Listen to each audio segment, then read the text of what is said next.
देखिए सामने नहीं, एक कुछ सैनी नाम का बंदा है, लड़का है, तो उसको जब हमने, वो हमें पूछता है जी आप कैसे आ गए यहाँ पे। मैं कहा जी हमारा काम भी एनफोर्समेंट का है, मैं आरटीओ हूँ, मैं थोड़े आप लोगों को इन्फॉर्म करके आऊँगा, अगर इन्फॉर्म करूँगा तो ये लोगों को पता चल जाएगा, फिर तो ये दिखेंगे ही नहीं।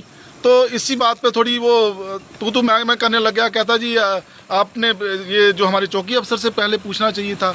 मैंने कहा मुझे ज़रूरी नहीं है पूछना किसी को, हमारा अपना इन्फोर्समेंट डिपार्टमेंट है, हम वायलेशन खुद चेक करते हैं। तो इसी बात पे वो फ्यूरियस हो गया और उसने कुछ बदतमीज़ी की।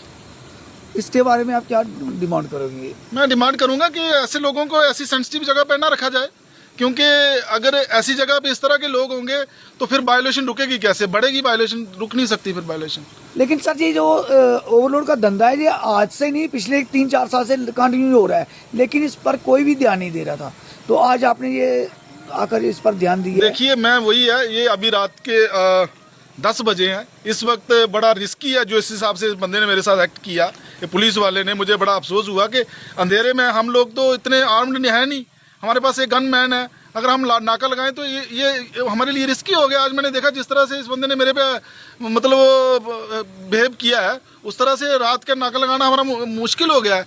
तो मैं पहले भी यही सोचता था कि रात को नाका लगाना हमारे लिए सेफ नहीं है, लेकिन फिर भी मैं अपनी सेफ्टी की परवाह ना करते हुए मैं कोर पुन्नू तक खुद पहुंच गया, इसके यहाँ सोर्स पे, यहाँ पे कि वायलेशन होती है। लेकिन जितने भी मैंने ओवर वेट जो वायोलेशन करते हुए ओवर वेट और ओवर हैंग करके चल रहे हैं व्हीकल्स, उनको हमने चालान किया है।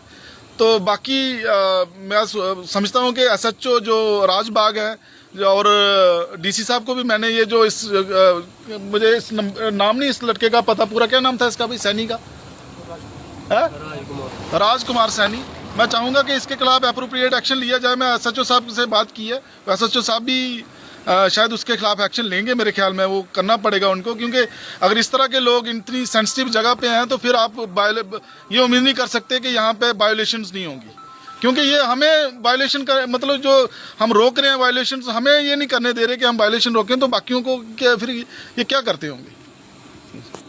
स्वागत है आपका आरटीओ साहब हमारे जेके वार्ड न्यूज़ चैनल में। अब आपने आज कोर पुन्नू का जो दौरा किया उसके बारे में क्या संदेश पहुंचाने चाहते हैं? देखिए बड़े दिनों से मैं नाके आगे पीछे लगा रहा था, इनके जो कोर पुन्नू जो क्रशर है, यहाँ जो एरिया है, यहाँ से जो डंपर जाते हैं हम रास्ते में उनको पल्ली में पकड़ते थे या फिर नेशनल हाईवे में पकड़ते थे। आज मैंने सोचा कि इनको इनके सोर्स पे जहाँ से ये चलते हैं उसके आसपास नाका लगाया जाए।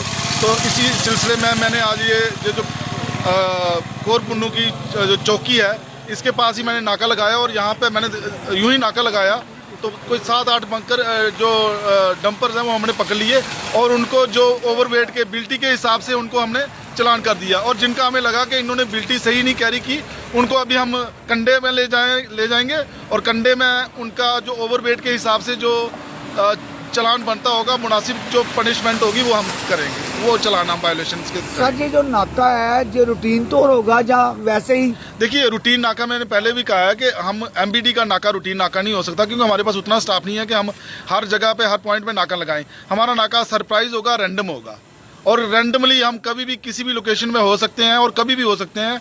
और हम जो भी उस वक्त हमें वायलेशन करता हुआ पकड़ा गया तो हम उसको माफ़ नहीं करेंगे, उसको मुनासिब चलान करेंगे।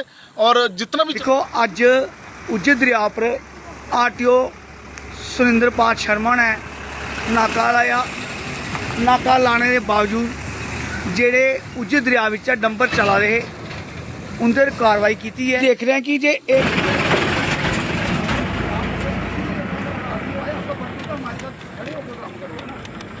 सपोर्ट करो, हमारी नाम बता नहीं रहा।